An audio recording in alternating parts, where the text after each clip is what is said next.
Namaste, everyone. Welcome to the Cārvāka podcast. This is your host, Kushalmehra. All right, today we are going to be talking about a book. The book is called Retaining Balance the Eternal Way.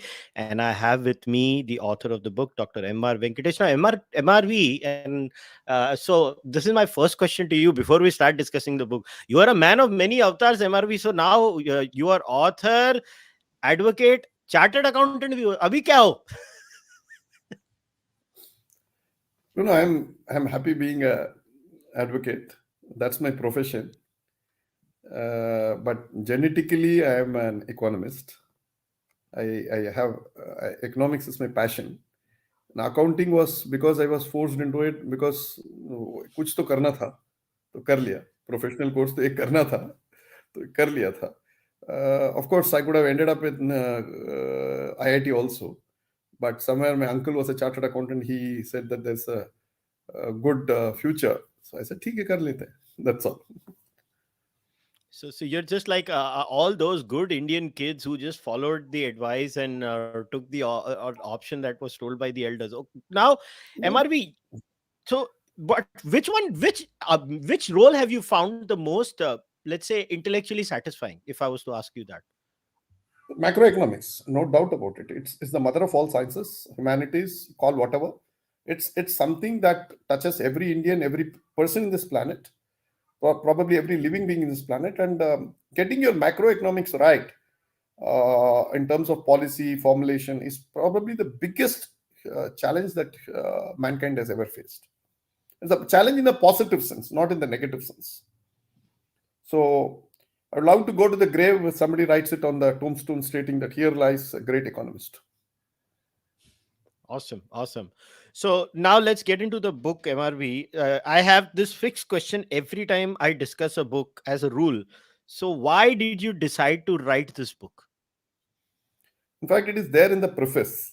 In fact, the first, You you have read it probably. Actually, yes. this a book doesn't come on a spur of a moment, though colorfully it is portrayed that it came in a spur of a moment or a particular trigger. It was boiling in me to see that a good amount of issues that go on to define the subject of macroeconomics is not taught in schools or colleges. What is taught in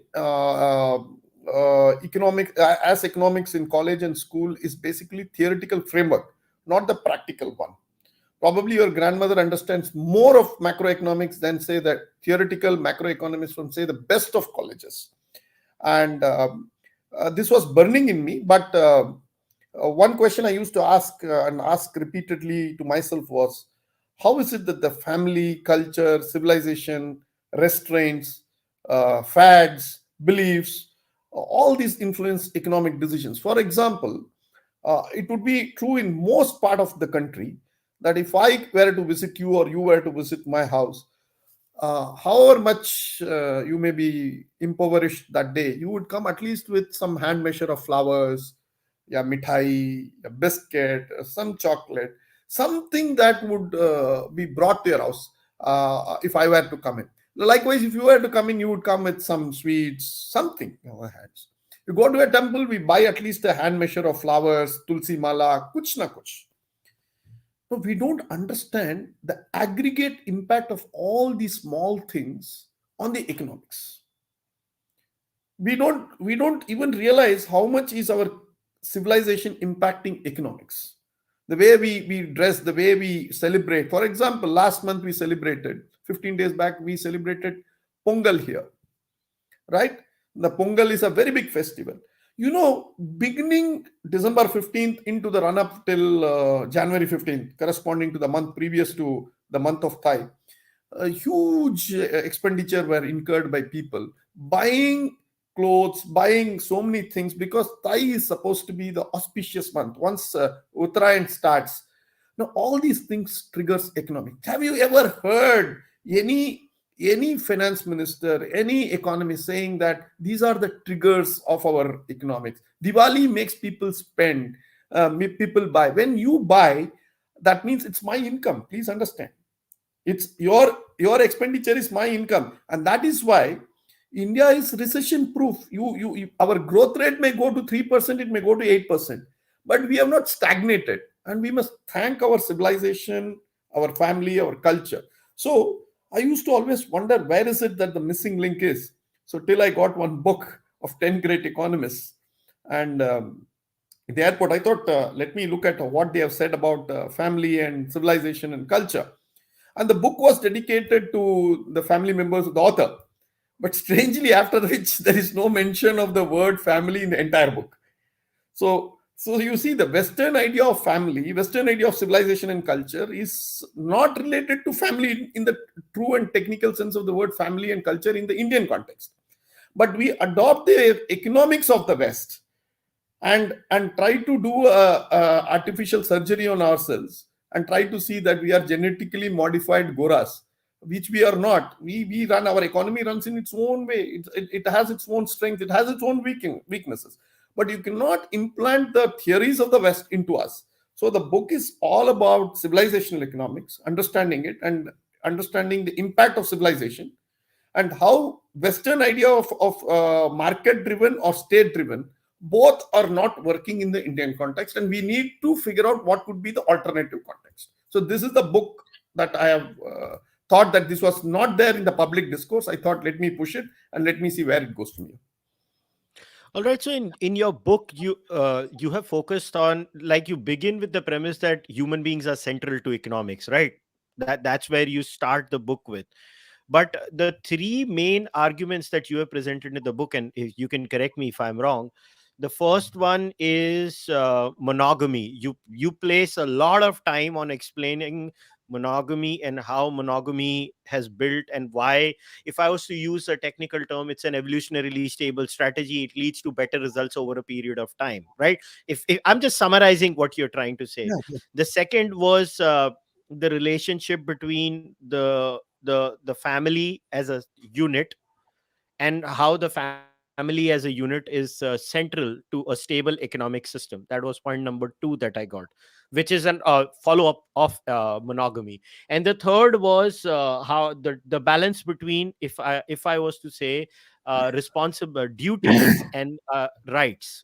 These were the three basic structures that I found out that were the flow of your book, or have I misunderstood it? No, these are the broad themes which you have probably highlighted, and there are in fact the first few pages I would have said a lot of connect between the man and the woman, society and the individual. There are several layers, but broadly, yes, you can summarize the theme as you have done wonderfully well. So the issue that I found out is, now if I have to talk about family, I have to first define what is a family. Now that took me to a very fundamental question, is that when did we evolve from animals to human beings? What is the cutoff date in the history of mankind? Or when did mankind really begin? And that was one of the missing pieces in the entire thought process as I was discussing this idea about this book, probably a decade or so.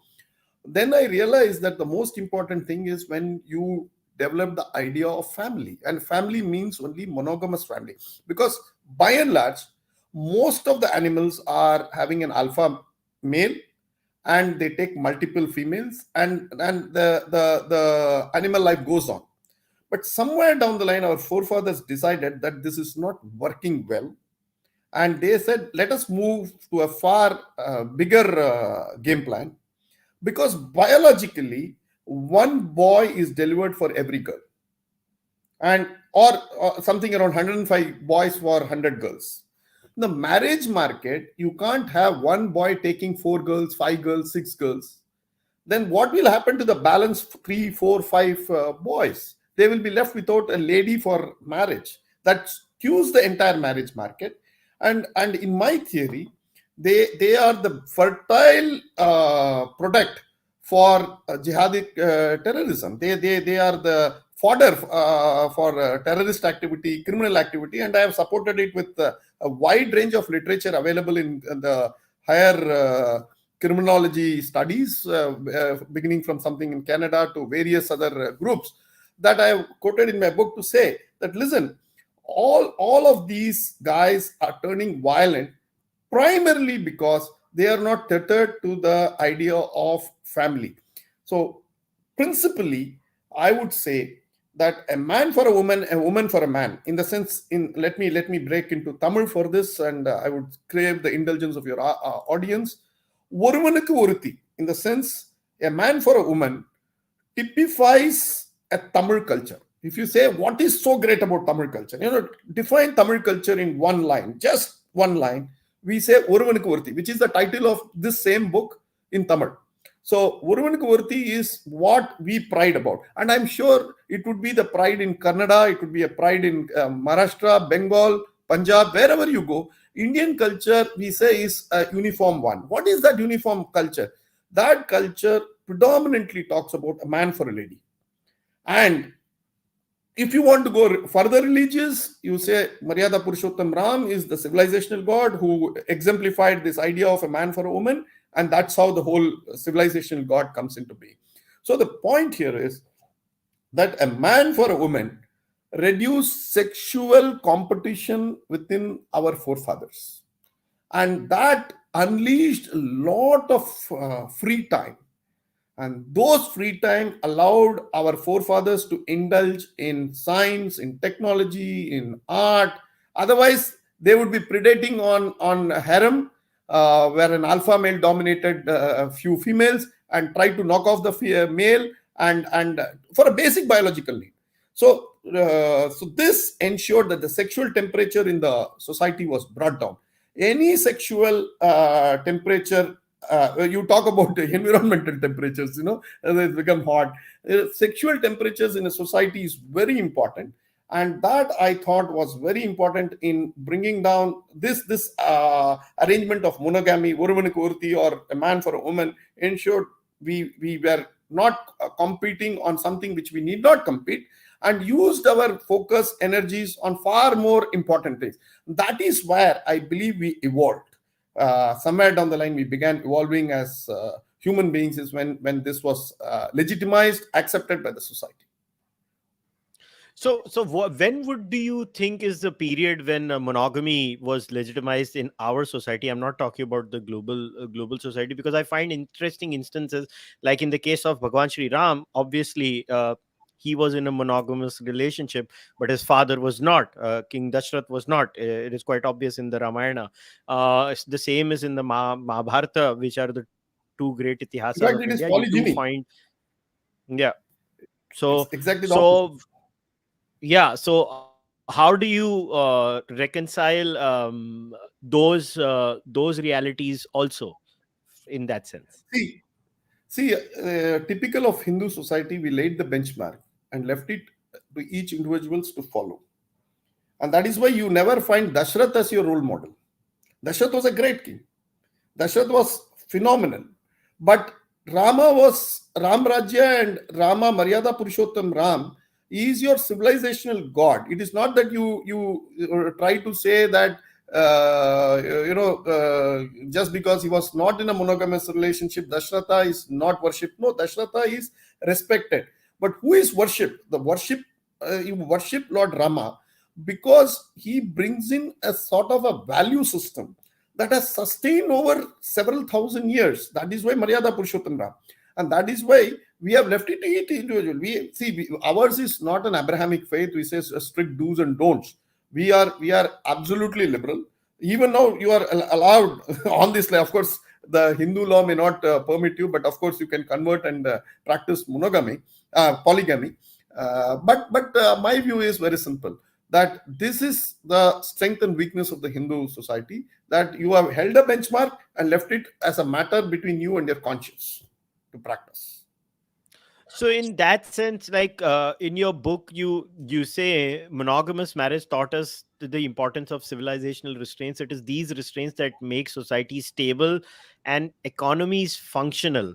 Now, so let me flip this around. So what are the restrictions that a polygamous society puts in the real sense? Okay, I get people, monogamous marriages create functional societies in the sense you have, so you get better time value. To use a quote, like the idea of Tupi and Puli, who came up with the time value, as in key. today progress is happening more and more is because people are achieving the same targets in lesser time. So do you think that's where monogamy also scores over polygamy in that sense, are you saying? Yeah, it showed you that you can put yourself into productive use, your time to greater productive use, and it showed you the virtues of restraint. So it must be the look at it around some 1,000 years, 5,000 years ago, somewhere down the line, the alpha male gave his right.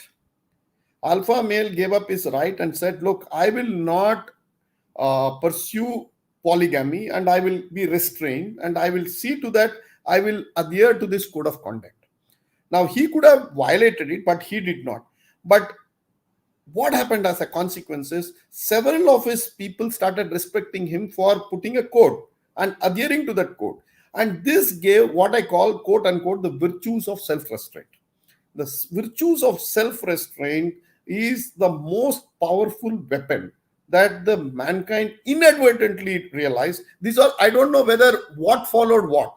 It is very difficult to hypothesize and come about which was the cause and what was the effect. Probably self restraint brought in monogamy, or monogamy taught us the virtues of self restraint. I wouldn't know. But somewhere down the line, these all happened, and people started looking at it from a very, very, I wouldn't say detailed, or there was some great debate like what is happening between you and me right now. But people saw that there were some positive effects, and that animal instinct in us took over and taught us that self restraint leads you to greater development. Okay, now I want to focus on a very specific line in your book. You have said all our economic policies are built on this premise of individual rights. Such a constitutional arrangement may suit the British, or for that matter, the Americans even today, but cannot be thrust on a nation which has deep rooted civilizational values, especially on individual duties. Now, what has, if you don't mind me asking, what has economics got to do with this? Okay. Now, as I said, to and I answered your first question, wherein I said that look, we are not Indians in the true sense. We are Bharatiyas in most of our dealings and understanding of ourselves. We suffer from what I call as multiple personality disorder, MPD. We are Indians only when we deal with the state, and we are functional as a Bharatiya even today. Substantial part of it, of our country, are Bharatiyas, which means we are rooted to our consciousness of duty. Now, Kushal, you come from a totally different state, probably 2,000 kilometers from where I stay. Now, what would be the unifying factor between your culture and my culture? Europe means if we were in Europe, there would be at least 6, 7 countries between us. This is India, which is within a geography, not only within a geography, within a nation. And in the nation, your values and my value system more or less corresponds. I won't say it is homogeneous, but it is almost approximates to the other. Now, in this, I would only quote one shloka, which I have quoted in my book also. Karmanya vadikarasya ma phalechu kadachana. You can come to my state, say this, 99% of the people will understand. I can come to your state and quote it, 99% of the people will understand. Why? Because we are a society rooted to dharma. And in dharma, we believe, as I said, the self-restraint, and self-restraint meant also the consciousness of our own duty, of our own responsibilities, of what we need to do for others. Nothing, there is no law that I should take care of my aged father. Technically, I can kick him out, nobody will ask. Technically, you can kick out your old mother, nobody will ask. But do we ever, in the sense, do we ever realize age of 60 and above, people in our society and system, though may not be economically productive, we revere and we ensure that they are respected and they are taken care by us. If this were to be shifted to the state, at least today we have 8 crore people who are above 75. 8 crore people in this country. Now, what would be the budget to take care of them at 30,000 rupees per month? And what would be the fiscal deficit after that? Now, who takes care of that? Okay, I may be well off, I may take care, so I can't say this. But even the most the basic strata of the society takes care of their elders. So what has this got to do with the Constitution? The Constitution talks about fundamental rights in Part 3. Has it ever appreciated that there is a civilization values called fundamental duties? Has it ever decided that you carry on your duties and you carry on your social responsibilities? The way you carry out is a Bharatiya tradition. The Constitution doesn't even cognize about it. So we are like that onion in that movie, where when we deal with the state, we instantly become Indians. We talk about rights. It's a jante nahi ho main kaun hu.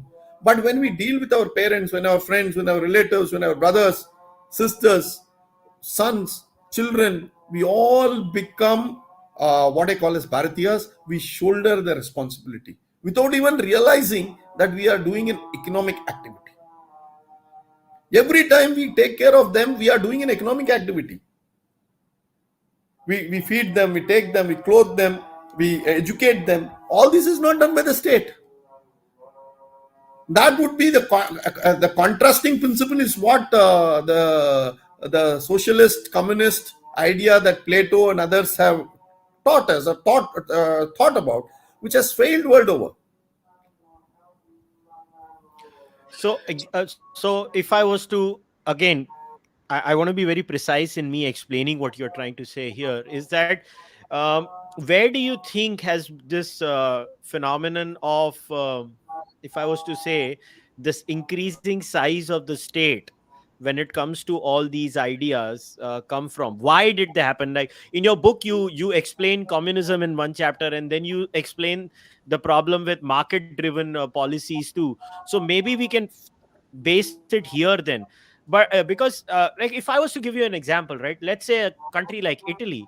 I think Italy has very similar culture to us too. Europe has many, even Western Europe has many nations where the family is very central to their core idea in that sense. In fact, even in the United States of America, if you go into the conservative belt, there the family is a very central core to their idea. They're fierce individualists, but they also have the concept of family and community. So where do you draw the line in that sense is what I'm trying to get at.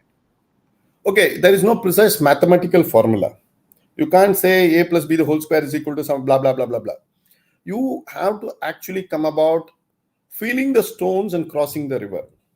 You can't say Kushal will feel the stone and MRV will cross the river. In the sense, what is the same West and same America? I have quoted the report of that Moynihan in 1960s, who said, I will ensure that the blacks are supported by the state and single mothers are being supported. Look what has happened. The complete destruction of family in the black system. Blacks, in fact, the chapter 2, you would be surprised that is titled Mummy, What is a Daddy? that's what it is in the West. So yeah, even though the white are predominantly very clear that they have to maintain family structure, and they believe, the Republican Party in some sense believes that family structure is whiter. And in fact, I have even gone about comparing the Calvinist spirit of the Americans and how Tocqueville talks about it, and I have dealt with that in fairly elaborate detail. But Americans are also ruining the fact that today that the lack of restraint on families is what makes people greedy, and that's how 2008 financial crash happened. And without the restraint of a family, you suddenly become that you are a car with only an accelerator without a brake. And inevitably, that type of mechanism, that type of a contraption ends up with an accident. So your family is the brake, your family is also an accelerator. It propels you. It also weighs you down at times. It's a type of a piston that works constantly 24/7. And that is what the micro balancing in a family allows a macroeconomic balance. You cannot have a macroeconomic balance with a society which is not working, or it is too lazy to work, or it is only functional and everybody becomes a stock market and becomes a gambler and a speculator. It doesn't work like that. Your family will take a risk appetite and say that, Bacha Thero, wait, don't hurry. Things will happen. And that is what ensures the sustainability of a market. Markets are not bad. I am not against the markets. I am against the markets without the the what shall I say, the effect of family, or shall I say the sagacious advice of the elders, where you are tempered and to act. Yeah, nobody stops you from making money. Everybody wants you to make money, but also tempers you, cools you down. And if you are not cooled, the market is not cooled. Now, this is the key question, because this is something that constantly I was asking myself when I was reading your book, that how do we temper this? In what sense do we temper this? Because culture is something where how, like, you can't legislate it beyond a certain point. So how does one draw that balance? Because like the whole idea of duties, right? Basically it stems from a duty idea. Like, how do we legislate duties, right? That's where I was wondering that, do you have a point? Yes, you do. That a stable family, a stable economy. In fact, in the African American culture in America, even Thomas Sowell has written about it, how left wing politics destroyed the African American family. That's actually a fact. Thomas Sowell wrote extensively about it in his work, and how before 1960s, actually African American single parenthood rates were much lower, and they increased later on. These are all facts, and Soul has laid down those facts in his work. But the point is, how do we then solve this problem if culture is such a key ingredient? So, I mean, how does one draw that fine line then? Because Okay. that's something I could not understand. Okay. Now, why don't you recognize something like this? What the Mexicans have done, which I have quoted in my book, as the responsibility and duty of the parents to ensure that they educate the child. Instead, what we have said, it is right to education is a fundamental right, and we have inserted an Article 14 capital E. Now, why should we do this? When you have got a child, two adults coming together and get a child, the duty must be on them to see that their child is educated up to standard 12. Basic. State can take over after that. I'm not saying that state should not do. State can take after that, but basic education up to standard 12 must be made your responsibility of parents. If you can get biologically ensure that you get a child, you also ensure take the responsibility of educating the child. Now, these are live examples. These have happened. Now, how do you legislate? You need not legislate everything. You can encourage everything. Now, how do you encourage? Probably you say that up to rupees 1 lakh of deduction, proviso, whatever, to your basic income tax plus these deductions on educating your child. You can encourage it by these processes, that yes, you will put this money onto schools, onto colleges. Yes, you will get a basic deduction. You can have a number of things that you are trying to do. Now, basic deduction that you are trying to give in your income tax is just peanuts to take care of your, in a family of 4 or 5, where 2 adults or 3 adults are there with 2 children. In the modern day context, you are invariably keeping people in below the poverty line, or what you hypothetically call as the middle class line. You draw the line fairly high up and say that up to 20 lakhs I will not tax you. This is a very simple thing. I'm not one who takes an extreme rightist position and says abolish income tax. No, you give the rights to people to take care of their family by not interfering in their family, by taking the money out of the family and saying that I will do this yojana, that yojana. And remember, all yojanas are bojanas for somebody. So this is not helping people. You put the money back in the hands of the people, make them responsible for where they spend. If they are going to buy bitcoins and be pauperized, so be it.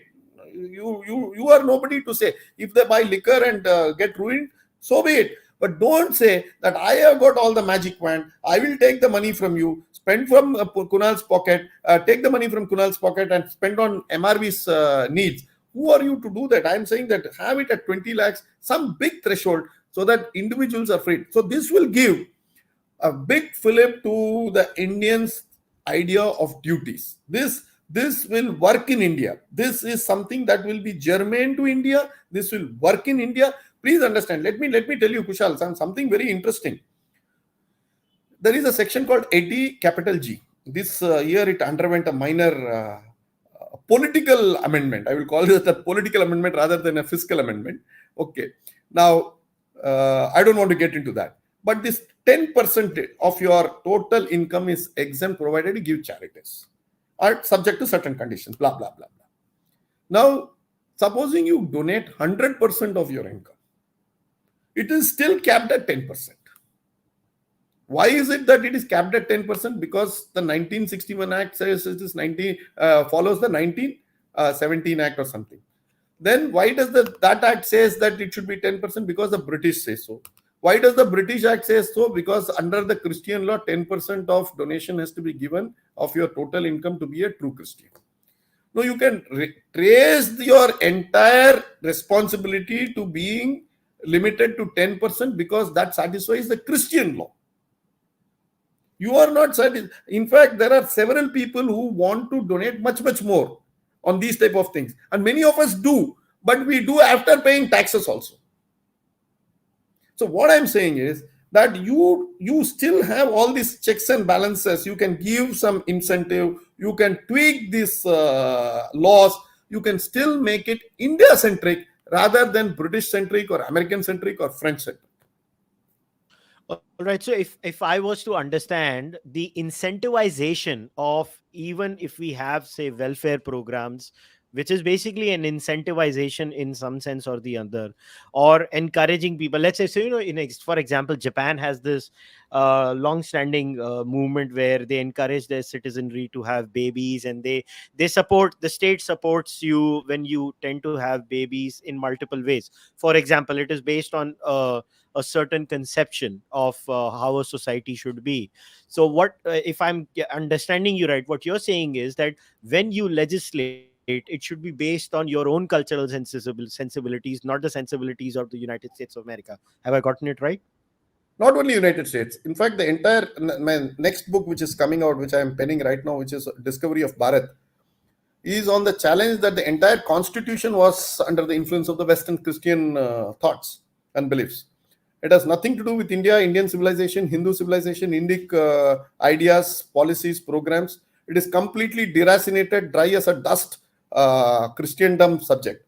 So my view is that, yes, we should make the laws. It is not that we should close down all laws. We should have laws, but this should encourage Indian Renaissance, Indian civilization. That is why we fought for your independence. We did not get independence to have British laws and American ideas flowing through our jurisprudence.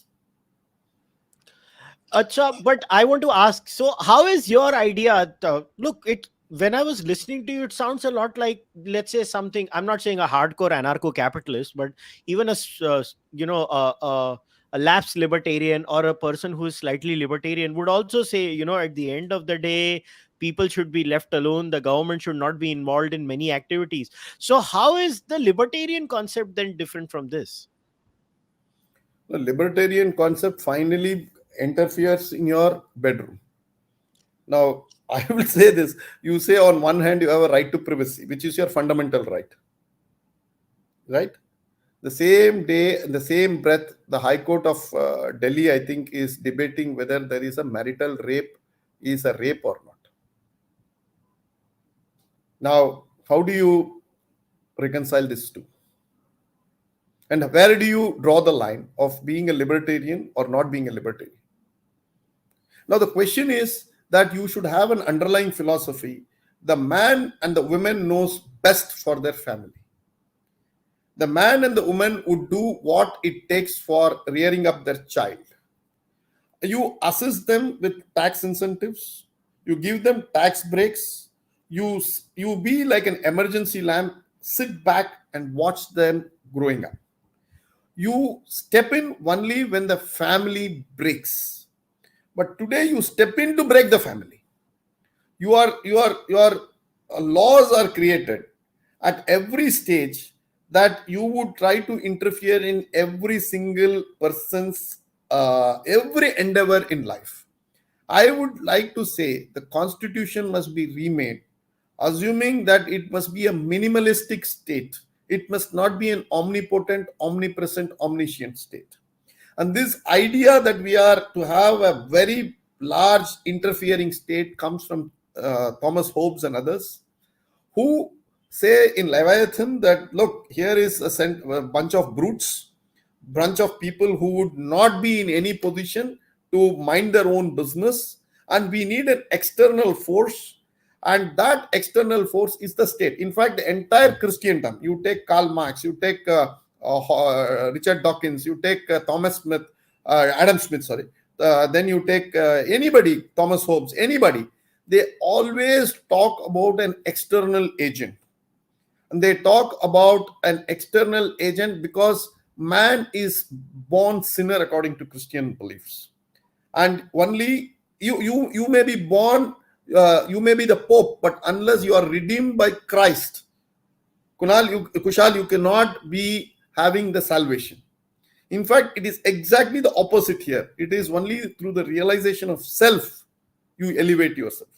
So it is a contrasting civilizational values that is being present. One is born sinner, and another is one where the self looks at redemption.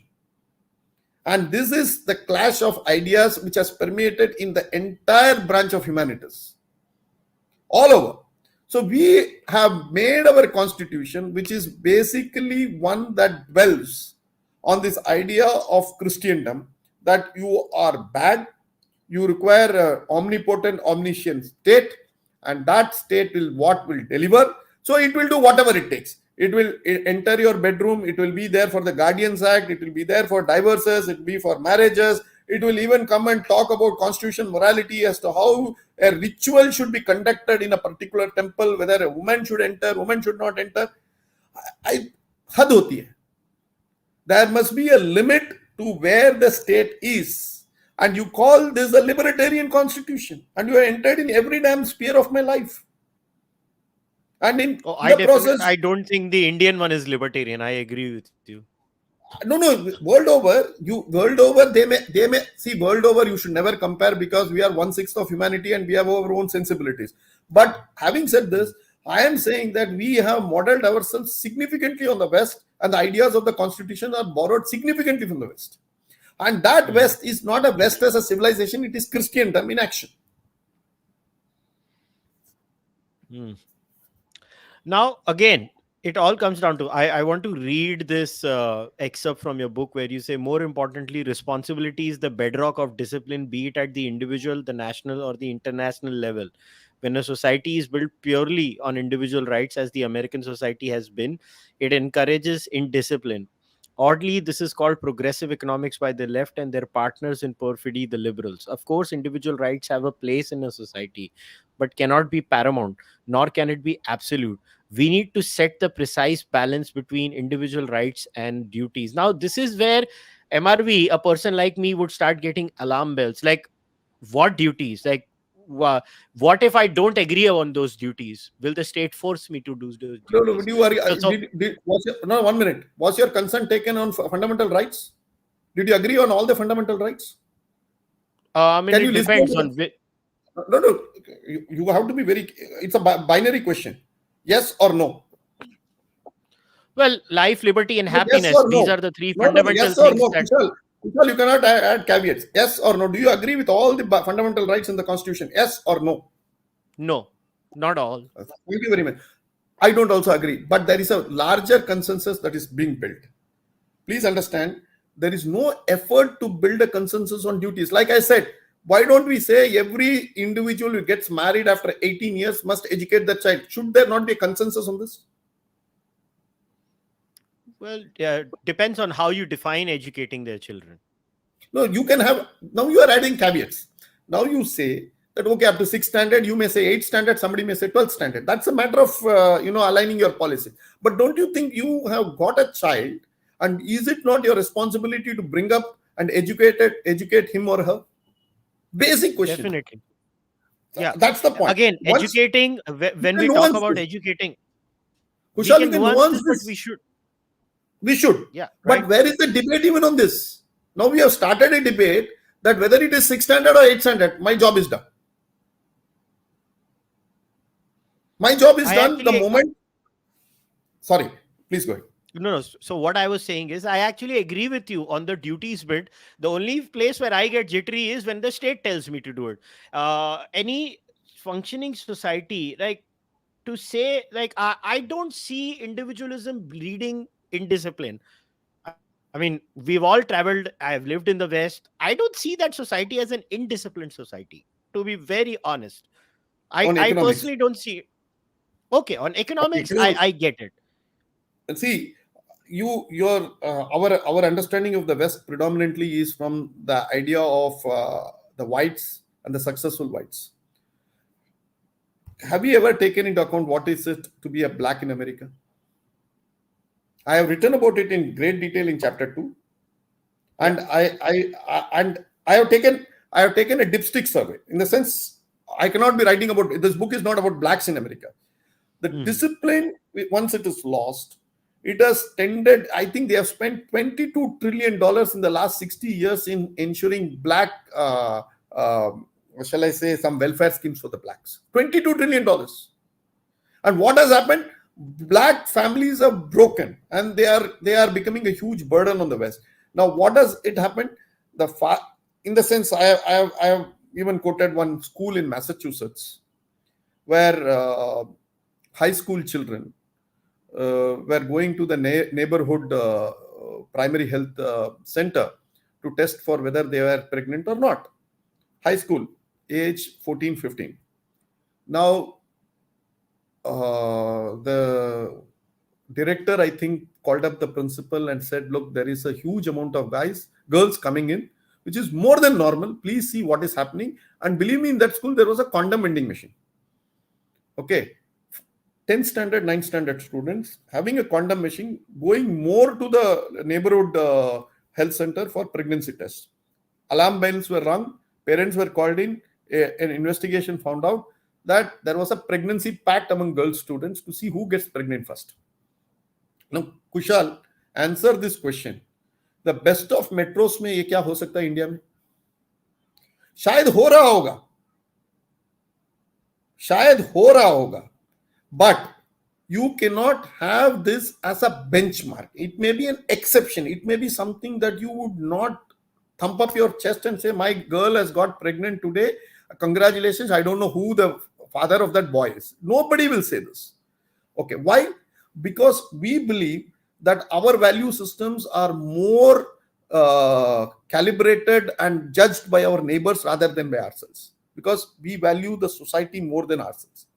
Whereas in America, if the girl were even questioned by the father or the mother, she would dial 911 and say parental coercion on me, and the father and mother would get arrested.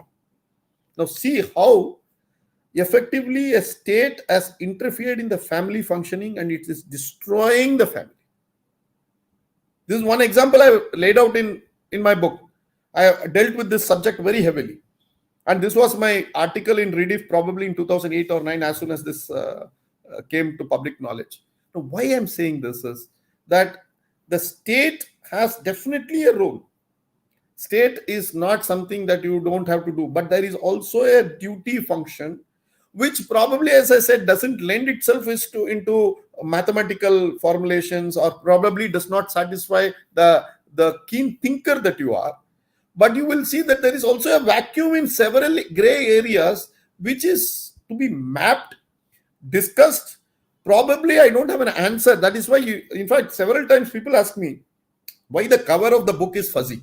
It is not crystal clear, or it is not. I said, certain times my vision is not clear. That is why the Nataraja is so blurred.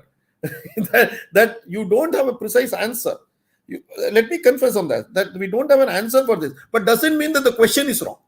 Sometimes just because you don't have an answer, you can't blame the question. The question is, do we need to figure out duties?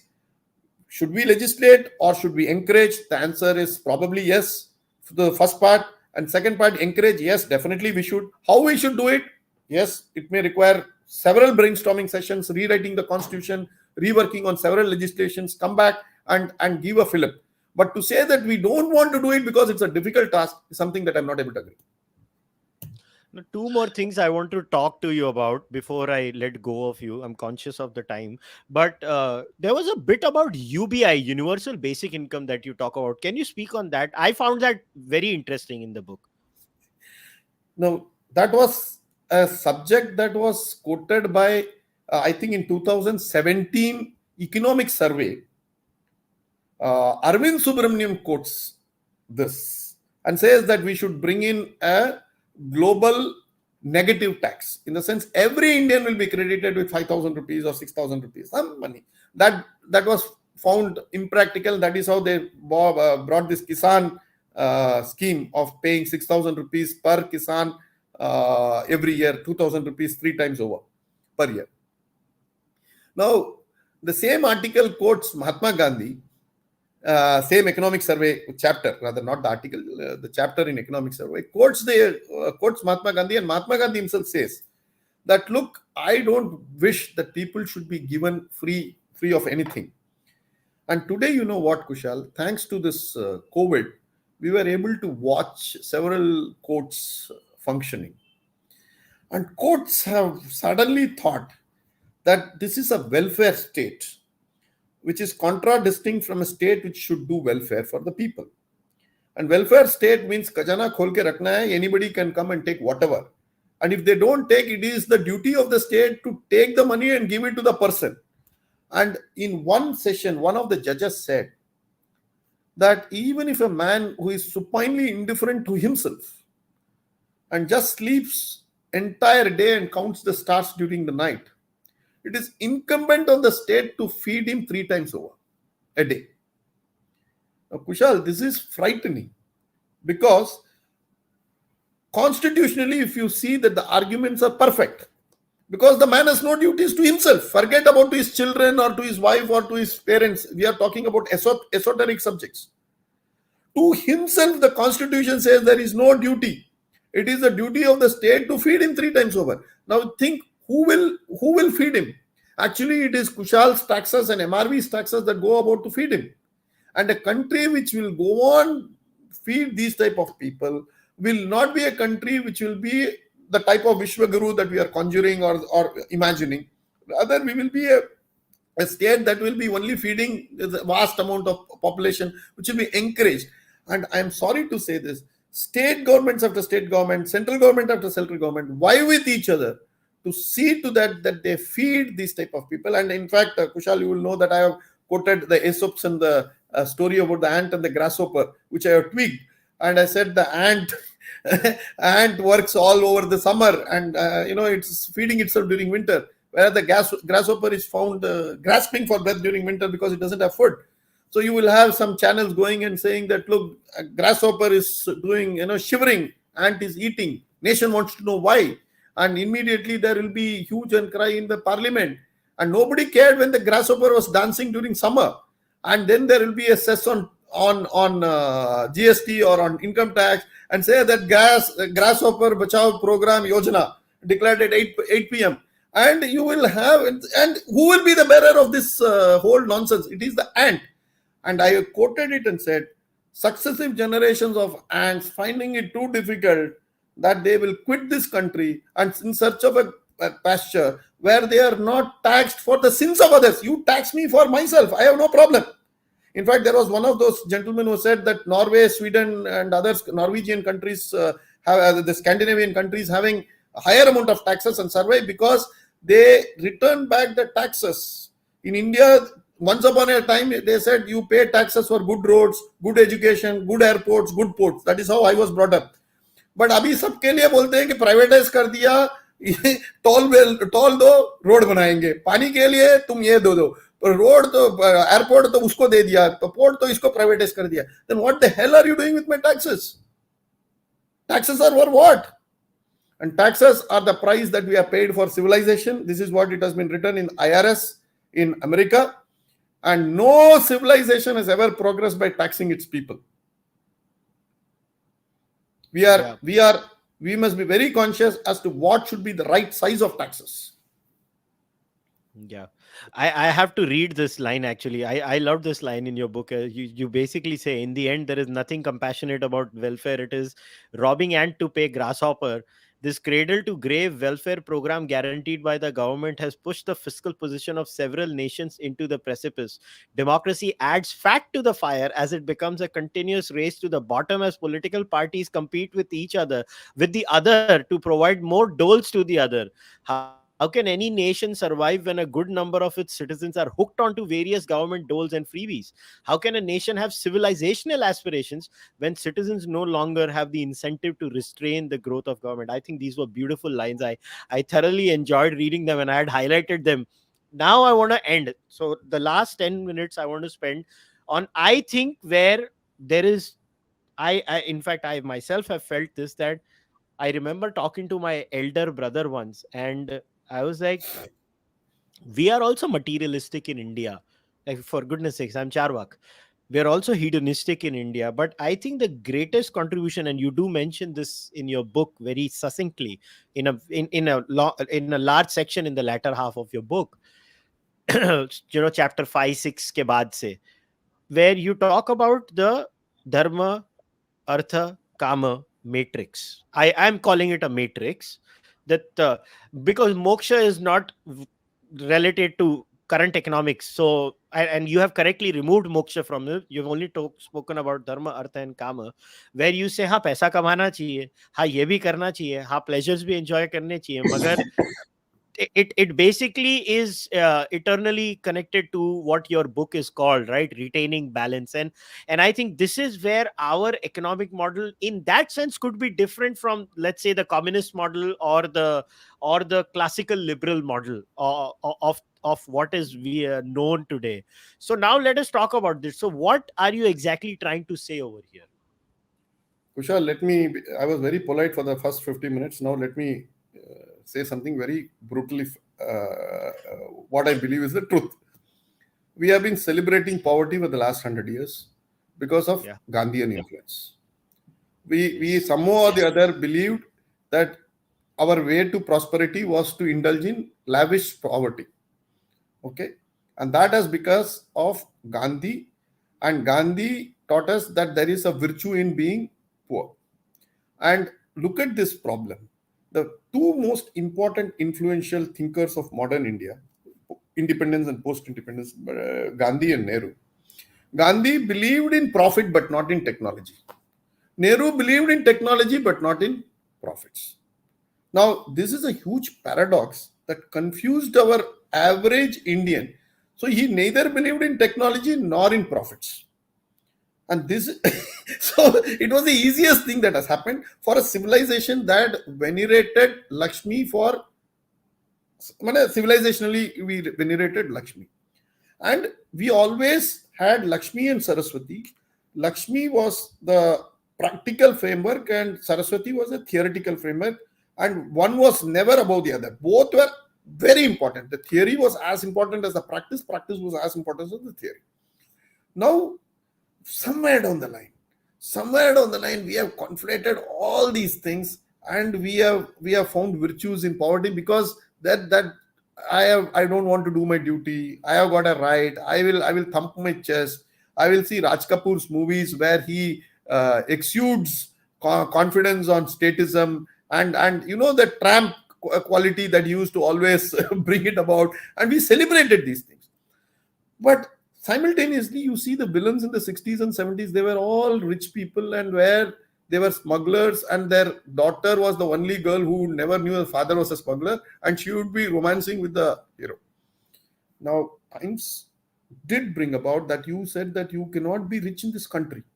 Now we are realizing, and we are realizing to our, I think it is nobody's credit, but as a civilization, we are realizing that there is something called prosperity, and that prosperity is vital to sustain our dharma, and dharma is vital to our existence as a civilization. So we have now embarked on what I call as a collective journey, and in this I see there will be prosperous individuals who will be doing it by doing their duty, and that duty could be like temple renaissance, or that could be a renaissance of an educational institution.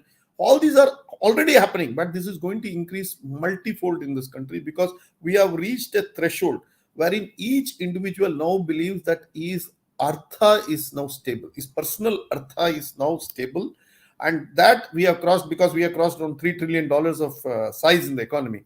Probably in the next few years we will be crossing 4.5, 5.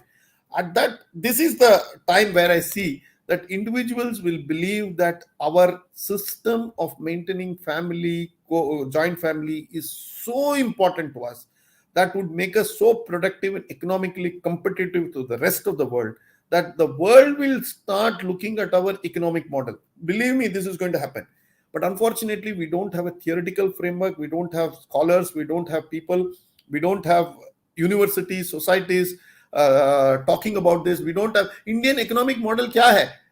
Nobody knows what it is. Indian economic model, can you write a few hundred words on Indian economic model? India growing economy, developing economy. Isse baad, we stop at that. But we are an economy which has an inbuilt productive and a cutting edge to defeat the rest of the world, thanks to our family system. Believe me, this is going to be the mantra the world is going to follow and say, probably whenever it's going to awake and arise. But today we have this functional model, and we are going to be the model for the rest of the world. It is not that we are going to be Vishwaguru just like that. If we have to be a Vishwaguru, we have to stand on our legs, demonstrate that we are successful. Why we are successful? Because we have civilization, cultural values. And what are these? These are time-tested ones, beginning from monogamy, beginning from family values, beginning from duties, beginning from having an residual state, which is what I argue, and not an omnipotent state. We have a residual state, and the residual state only comes in when it's like an emergency lamp. It doesn't work on all times, but it comes whenever there is a failure, puts things in order, and then goes away. And that is what is required in the Indian context, not this model of omnipotent, omniscient state that we have drawn about. I think it's time to redraw the constitution, relook at the word called socialism. In fact, we have concentrated too heavily on this word called secularism, without understanding the damage socialism has done to our body polity. We need to get rid of this socialism, and we also need to look at a macroeconomic framework which will reflect the civilizational value. And importantly, we must learn to celebrate prosperity. Fair enough. Before we wrap today's discussion, MRV, anything else you wanted to talk about? Any future projects you wanted to talk about? Yeah, writing this book on discovery of Bharat. So it will be not discovery of India as Pandit Nehru did. It will be discovery of Bharat. So it is basically beginning on the Constitutional Assembly debates, and finding out how we lost ourselves. In fact, till 1945-46, the clarion call or the pseudonym for independence was Ramarajya. People never said socialist, democratic republic denge. People said hum Ram Rajya denge. And when it came to writing the constitution, it became socialist, secular, democratic republic. So what did we lose in those 2-3 years? I think question was posed to Mahatma Gandhi also. What is happening? A poor man, he had become politically irrelevant by 1945, and Gandhiji was not even considered or consulted. And great minds like Cārvāka or Aurobindo or many of those stalwarts of those times were not even participating in this Constituent Assembly debate. And those who did were voicing their dissent in the most timid fashion. Consequently, we had a constitution which looked at Ireland, at Britain, at America, at France, at Italy, at various other countries. But I think there are 20 references, of which 10 were picked out. 10 countries were picked out. But Kushal, believe me, they did not look at places like how Uttaramerur conducted elections 1,000 years back.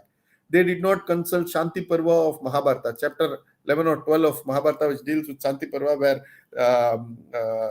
Bhishma lays in the bed of arrows and gives the complete administration treaty.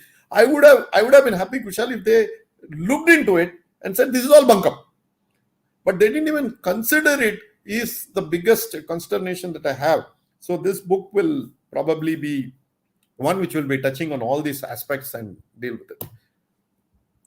Fantastic, fantastic. MRV, it is an absolute pleasure to talk to you. I thoroughly enjoyed your book.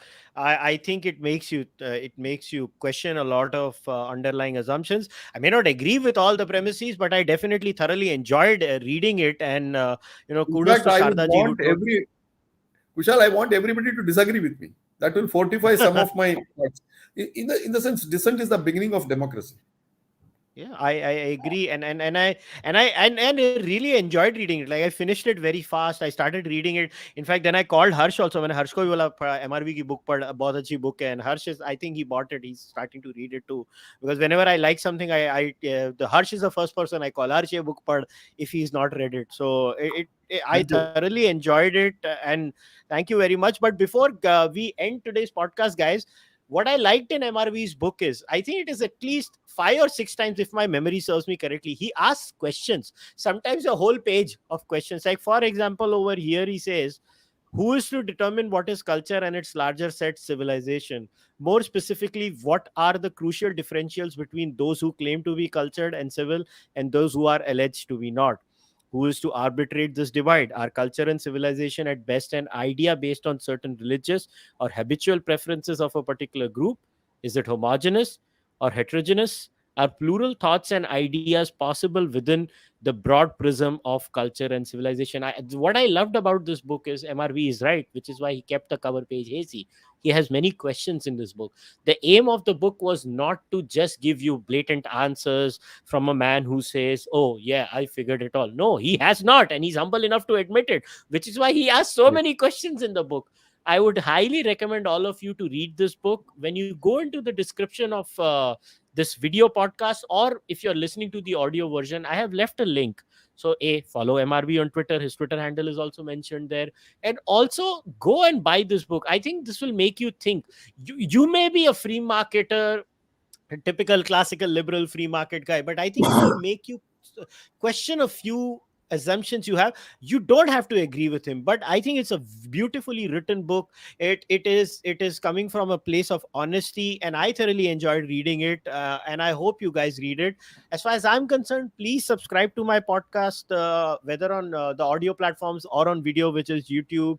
Also, like this video, comment dalo, it helps. If you can, this is a member driven podcast. The strength of this podcast is its membership program, so please become a member either on Patreon or on YouTube or on Fanmo, or you can send your donations to UPI directly, or buy the podcast merchandise. I will see you guys next time. Until then, namaste, take care, bye.